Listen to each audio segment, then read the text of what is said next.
Different from prescription medications are the medications we call OTC. Now, OTC stands for over the counter. These are chemicals, medications, which can be purchased and consumed without needing a prescription. These are generally considered safe for consumers if the labels, directions are followed carefully and all warnings are heeded. The packaging may or may not say OTC. Now, the FDA can approve prescription medication be reclassified as an over-the-counter medication. The first chemical to do this was a chemical called hydrocortisone. There is something called the OTC Drug Advisory Committee, and they assist. And what they're looking for are safety measures.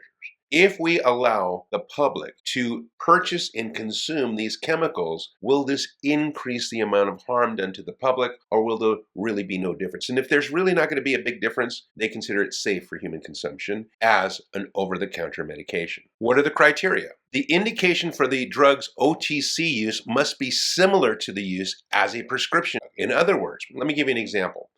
Aspirin was traditionally used as a painkiller, but currently we use aspirin as a way to decrease the clotting time for people who are having clotting abnormalities. It would be inappropriate to have a prescription of aspirin for blood clotting, but not have it for pain relief. If it's being used for blood clotting and you're having it a prescription and now you want it to be over the counter, you can't change the medicinal value. You can't change the medicinal goals. Another criteria is the patient can easily diagnose and monitor their own condition when they are using these OTC medications. I have a headache, I take some acetaminophen, an hour later my headache has been reduced. Now, the OTC medications that are available should have limited or a low rate of side effects or toxicity and have a very low potential for abuse. And this is because OTC medications do not require frequent follow-ups, they do not require special monitoring, nor do they require any kind of special laboratory monitoring.